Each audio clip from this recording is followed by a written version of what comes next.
बताया जाता है कि यहाँ पर जो पूर्व में महाराज श्री थे जिन्होंने यहाँ पर तपस्या की है, वो पहले रंग महला में रहते थे और उन्हें ऐसा स्वप्न आया कि यहाँ पर गंगा मैया का वास है और यहाँ पर वह जो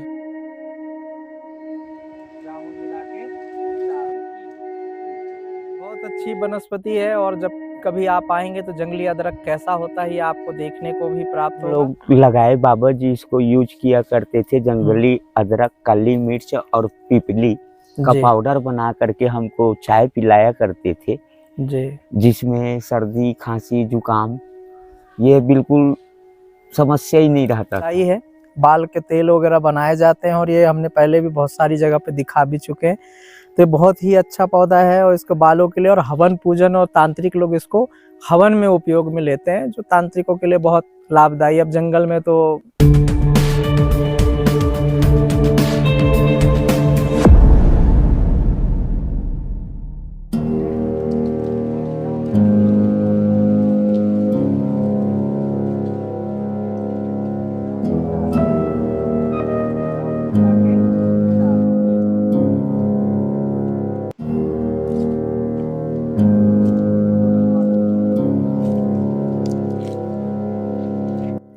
नमस्कार, आप सभी का बहुत स्वागत है आयुर्वेदिक तांत्रिक औषधि में। एक बार फिर से हम आपके साथ हाजिर हुए हैं। आज हम अमरकंटक के प्रकृति की गोद में बसा एक बेहद ही खूबसूरत सा स्थल रुद्रगंगा में आए हुए हैं। बताया जाता है कि यहाँ पर जो पूर्व में महाराज श्री थे जिन्होंने यहाँ पर तपस्या की है, वो पहले रंग महला में रहते थे और उन्हें ऐसा स्वप्न आया कि यहाँ पर गंगा मैया का वास है और यहाँ पर वह जो है स्थान बनाए और गंगा मैया की पूजन अर्चना करें। तो कहीं ना कहीं महाराज जी ने तब से यहाँ पर तपस्या शुरू की और तब से यह जगह रुद्रगंगा के नाम से जाने जाने लगी।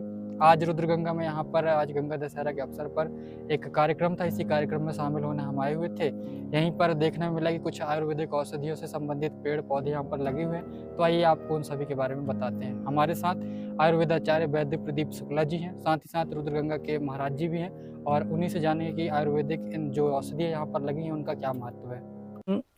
अमरकंटक में ही रुद्रगंगा के दिव्य स्थान पर है। इसका नाम रुद्रगंगा इसलिए है कि नीचे की ओर दूध बहता है, ऊपर जल बहता है, ये इसके नाम से विख्यात है। और यही जो नर्मदा जो जल है यहीं से आकर के अपना निकला है, ये आप देख सकते हो। तो अब तो खैर यहाँ वातावरण थोड़ा पानियों की वजह से कमी हो गई है और पेड़ पौधों की टहनी वगैरह तो उतनी समझ में नहीं आएगी काई वगैरह की वजह से। बाकी ऊपर आपको जो यही स्रोत है, आपको आधा दूध आधा पानी नजर आता है, नहीं महंत जी? और इस स्थान में फक्कड़ बाबा जी रहा करते थे जिनकी तपोभूमि मानी जाती है। और जब हम भी बहुत छोटे थे तो सर्वप्रथम हमने उनके हाथ से ही धूनी की टिक्कड़ पाई थी, जो आज भी करजदा नहीं हो पाया है। तो आपको बताएं कि ये दिव्य स्थान पूरे आम के बगीचे हैं, कटहल है, केले के पेड़ है, कॉफी के तो अन्यत्र ढेरों पौधे हैं, जिसमें नींबू वगैरह बहुत अच्छे दिव्य पौधों के यहाँ लगाए हैं। उसके साथ जंगली अदरक है, जटामासी है, जंगली धनिया भी होती है लेकिन अभी निकली नहीं है, थोड़ा अभी पानी की कमी, कमी होने के कारण, नहीं तो वो जंगली धनिया भी आपको यहाँ देखने को प्राप्त हो जाती। तो हम इस स्थान के बारे में इसलिए कह रहे हैं कि ये दिव्य स्थान है। आप एक औषधि का केंद्र तो अलग है, आप जब भी आना हो, आप औषधि के क्षेत्र में पूरा अमरकंटक भरा हुआ है, लेकिन एक दिव्य स्थल तपोभूमि फक्कड़ जी की है और उस स्थान में महंत जी इस स्थान को देख रेख कर रहे हैं और चला भी रहे। और आज इसी उपलक्ष्य में इन्होंने भंडारे का आयोजन भी किया और पुण्यतिथि के रूप में, और जितने हो सके साधु संत महात्मा ब्राह्मण कन्या या भैरव हनुमान इन सभी का भोजन, आमजनों का भोजन भी करवाए और बहुत अच्छा लगा। माहौल भी बहुत अच्छा है। आज भी ये प्राकृतिक कुटी पर ही निर्भर है, देख सकते हैं पूरा कुटी है जो वास्तव में संत की कुटी होनी चाहिए। कोई कंक्रीट सीमेंट गिट्टी रेता से कोई भी नियम इन्होंने नहीं निभाया, अपना छोटी छोटी टहनियों से उस आश्रम को दिव्य जैसा था वैसा ही है गुरु जी का स्थान। और अंदर भी माता जी विराजमान है और बाहर उनके महाराज जी की समाधि है। तो इस स्थान के बारे में तो एक दिव्य गाथा है ही। और मेन रोड से करीब 1.5 किलोमीटर के 1 किलोमीटर के लगभग में ये स्थान पड़ता है। जंगल में आने में हमें भी अनभिज्ञता है कि लगता है कि बहुत दूर है, लेकिन लगभग 1 किलोमीटर रोड से अपना नाका पड़ेगा। आप जैसे ही बांधा से ऊपर आते हैं, कबीर चबूतरा के लिए आप अक्सर करके वहीं से निकल जाते हैं। रुद्रगंगा का छोटा सा बोर्ड लगा है, जो इतना ही बड़ा है, जी, प्रयास जी। करिएगा कि थोड़ा बड़ा हो जाए। जी और इस स्थान से लोग वंचित रह जाते हैं दर्शन करने, सिर्फ वो किताबों में देखते भर है कि रुद्रगंगा नामक कोई स्थान है, पर वो मिल नहीं पाता और गाइड भी यहाँ ज्यादातर नहीं ला पाते हैं। तो आइए आज हम महंत जी से वार्तालाप करते हैं। तो महंत जी, आपके यहाँ ये जो पौधे लगे हैं, जी तो ये पौधे कब से लगे हैं? आपके आने से पहले के हैं कि आपने इसे लगाया है? जी, हम लोग लगाए, बाबा जी इसको यूज किया करते थे। जंगली अदरक, काली मिर्च और पीपली का जी पाउडर बना करके हमको चाय पिलाया करते थे, जी जिसमें सर्दी, खांसी, जुकाम ये बिल्कुल समस्या ही नहीं रहता था। अच्छा, हमेशा निराकरण हो जाता था। जी जी तो आपको बता दें कि महाराज जी यहाँ दिव्य वनस्पति को बड़े प्रेम से औषधीय पूर्ण उपयोग तरीके से उसका उपयोग करते थे। ये स्थल ठंडा एरिया कहलाता है, ठंडी में बहुत ज्यादा ठंड यानी शीतांत वाला जगह है, जिसके कारण अदरक, काली मिर्च और पीपली, जिसे आप पीपल कहते हैं, जी। ये इन तीनों का मिश्रण करके नमक भी डालते थे? नहीं डालते थे, पानी खौला करके, हाँ, इन तीनों को चुटकी, मिश्रण करके, शक्कर हाँ, वगैरह कुछ, हाँ, जैसे चाय अपन बनाते हैं, पानी खौला, उसमें तो एक चुटकी डाल दिया अपन, इसको मिश्रण तीनों का, जंगली अदरक, काली मिर्च और पीपली अच्छे से कूट करके फिर उसको छान करके बिल्कुल चूर्ण बना करके, हाँ, अगर 5 लोग के लिए हम चाय बना रहे हैं, खौलते पानी में थोड़ा सा डालेंगे, उसके बाद जो भी चाय शक्कर जो भी डालना है या दूध से, तो ये तैयार हो जाती है। जी जी, मतलब एक औषधि के रूप में ये शीत वाली जगह को रखते हुए और उसका उपयोग करते थे। ये जंगली अदरक है। जी जी, जंगली अदरक कफ विकारक होती है, कफ का शमन करती है, साथ ही साथ दमा श्वास को भी ये ठीक करती है, अपने जो श्वास नली होती है उसे भी ठीक करती है, हृदय से संबंधित भी होती है, और कफ विकारक होने के साथ साथ ये पेट को भी गैस भी जमा नहीं होने देती, दमा श्वास से यह बचाती है। तो ये बहुत अच्छी वनस्पति है, और जब कभी आप आएंगे तो जंगली अदरक कैसा होता है ये आपको देखने को भी प्राप्त होगा। और इसी के साथ में हमारे साथ पौधा जटामासी का है, वो भी आप देख लेते हैं, बड़ा अच्छा लग रहा है, ऊपर तक ये फैलाव हो गया पुराने होने की वजह से। महाराज जी, ये भी आपके द्वारा निर्मित है कि पहले नहीं, से? ये पहले से है। हाँ, पहले से। जी जी, ये देख सकते हैं जटामासी का ये लंबा पूरा अलग ही एक उसमें से चला आ रहा है और बड़ा प्यारा दिख रहा है। और ये जटामासी बालों के लिए अति लाभदायी है, बाल के तेल वगैरह बनाए जाते हैं, और ये हमने पहले भी बहुत सारी जगह पे दिखा भी चुके हैं।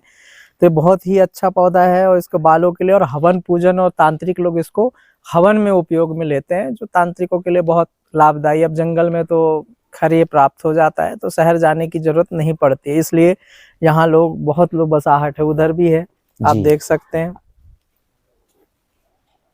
अभी थोड़ी सी बारिश आ जाए तो ये बहुत पूरा भर जाएगा। हाँ, इधर पूरा भर जाएगा। इसी के साथ ही यहाँ हमारे इन्होंने महाराज जी ने उसमें बच लगा रखे हैं, जिसे घोड़बच कहते हैं। ये सामने घोड़बच है,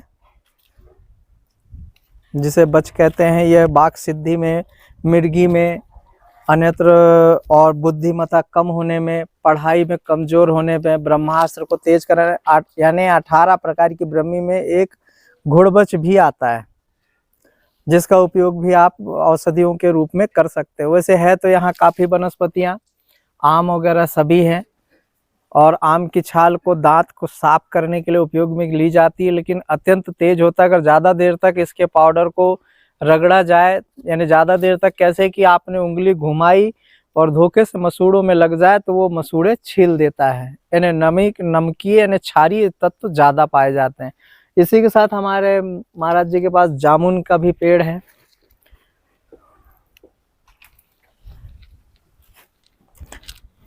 ये सब हमारे स्वामी जी के द्वारा लगाए हुए। अब आपको बता दें कि ये जामुन का जो पौधा होता है, इसके लाभ, ये जो जामुन का पौधा है, अगर इसकी पत्ते जंगलों में आप देखोगे, ये स्वच्छ पानी है, गंदगी नहीं रहती। अगर इसके पत्ते डाली जल में गिर जाए, या पुराने लोग अपने आज भी कोई टंकी रखता है प्लास्टिक की, तो उसमें जामुन की लकड़ी थोड़ी सी डालते, इससे कभी पानी खराब नहीं होता। टंकियों का प्लास्टिक की टंकी होती खराब हो जाती, तो जामुन की लकड़ी के कुएं भी बनाए जाते थे कि उनकी पटिया निकाल करके पहले के लोग ये सड़ती गलती नहीं पानी में और पानी को स्वच्छ और सुंदर रखते। इसलिए जंगल का जो भी स्रोत हो, भले वो आपको गंदा सा दिखे, आप पीने योग्य रहता है। उसके साथ इसकी एक तांत्रिक विधि भी है कि अगर उत्तर दिशा की ओर की दिन गुरुवार, आप बुधवार को रात्रि में शाम के समय में निमंत्रण दे दें, जो उत्तर दिशा की ओर जड़ जाती है तो ये अपने गुरु आज्ञा से करे, गुरु आदेश अनुसार। उत्तर की दिशा की ओर जो जड़ जाती है, सुबह प्रातः बिना बोले उठ करके अपना मुंह हाथ धुले और उसके बाद हाथ पांव धुल करके, अब बोलना नहीं है, अगर आपने वार्तालाप की तो वो सिद्धि आपकी नष्ट हो जाएगी। उसके बाद आपको आना है और जिस जगह में आपने धूप दीप नैवेद्य आरती से पूजन की है, जल छोड़ा है, उत्तर दिशा की ओर जो जड़ जाती, थोड़ी सी जड़ की आवश्यकता पड़ती है। जिस घर में वो जड़ होती है और ला करके जैसे ईश्वर हमारे घर में अतिथि देवो भव, उनका जैसे सत्कार करते हो, उसी तरीके से इसकी पूजन करनी है। मंत्रोक्त विधि से हवन पूजन करके लाल वस्त्र में इसे लपेट कर काम्या सिंदूर में रख करके, काम्या सिंदूर और कामाख्या सिंदूर में बहुत अंतर है ना, ध्यान रखिएगा। बहुत बार ऐसा लोग बोलते हैं काम्या सिंदूर तो कामाख्या में मिलेगा, काम्या और कामाख्या में बहुत अंतर होता है। तो इसकी जड़ निकाल के और पूजन अगर आप गले में रख देते हैं, कभी धन वैभव की कमी नहीं पड़ेगी। तो यह है एक कहने के लिए तो जामुन है। और साथ ही साथ इसके फल रोग निवारक होते हैं। छाल हार्ट के लिए बहुत, हृदय के लिए बहुत लाभकारी होता है। इसके छाल के अगर रस पिया जाए, चूर्ण को पका करके अगर पानी में लेते हैं तो हार्ट के लिए बहुत फायदेमंद है। सिर्फ इसे जामुन के रूप में ना देखें, अत्यंत लाभकारी है। और इसकी दतुन भी की जाती है, तब भी हार्ट के लिए फायदेमंद है। बहुत से लोग गांव में दतुन वगैरह दे देते हैं, हार्ट की कमी है तो। अब बाकी इसके जामुन के जो फल हैं तो जानते ही शुगर में काम आता है। तो महाराज जी, आपको यहाँ कैसा लगा आज औषधियों को देख करके? और आपसे सारी जनता देखेगी भी और उसे सुनेगी भी, और बहुत से लोग तो इसका अनुसरण करते हैं, नए नए बच्चे सीखते हैं जी। तो कैसा चाहेंगे कि वो सीखना चाहिए, आयुर्वेद को बढ़ावा देना है कि? देखिए, विज्ञान के पास क्या है, रोगों के लिए दवा है, लेकिन हमारे पास आयुर्वेदिक हवा और जल है। इतने कहना चाहूंगा कि आपका जैसे जीवन है, जैसे जैसे जंगल में आप निवास करते हैं, है ना, जंगल गांव यहाँ से काफी दूर है, लगभग 3 किलोमीटर की रेंज में कोई गांव नहीं है, आसपास एकदम घना घोर जंगल में आप निवास करते हैं, कुर्डी में। तो यहाँ कभी ऐसे जंगली जीव जंतु ऐसे पहले तो बहुत थे जब हम छोटे थे, अभी वर्तमान में क्या स्थिति है कि जानवर देखने को कभी कभार मिलता है? जैसे कि कौन कौन से? हिरण हो गया, मोर हो गया, कभी सुअर दिख जाता है।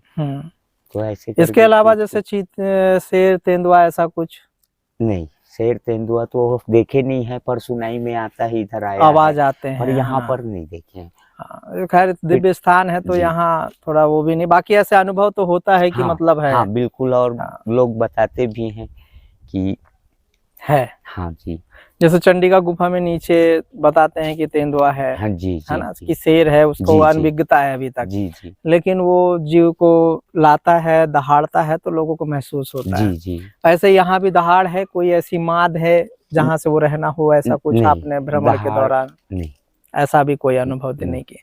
तो महाराज जी का जैसे आप देखते हैं, और एक अपील अवश्य करूंगा आप लोगों से, आप संत समाज को बहुत अच्छे से देखते हैं, संतों के पास आपको ज्यादा बोलचाल जैसे कैमरे में वो एक अलग बात होती है, लेकिन जब आप उनकी सेवा करते हैं, वहाँ सत्कार करते हैं, तो आपको एक अनुभूति होती है और साधना भी आपकी सिद्ध होती है। तो कृपया कर जो जंगल में बसे हैं, जब आप कभी अमरकंटक आते हैं, जब कभी आप आए, तो प्रयास ये करें कि चावल दाल, हालांकि संत कभी मांग नहीं करते, लेकिन फिर भी आप चावल दाल, घी, सरसों तेल, मीठा तेल का उपयोग ना करें, क्योंकि उनके दीपक पूजन में नहीं आता। तो ऐसी चीजें दें जो फायदा हो। घी बाती चलती है, रुई, कपास, आटा है, चावल है, आलू है, जो ज्यादा दिन तक वो व्यवस्थित रह जाए।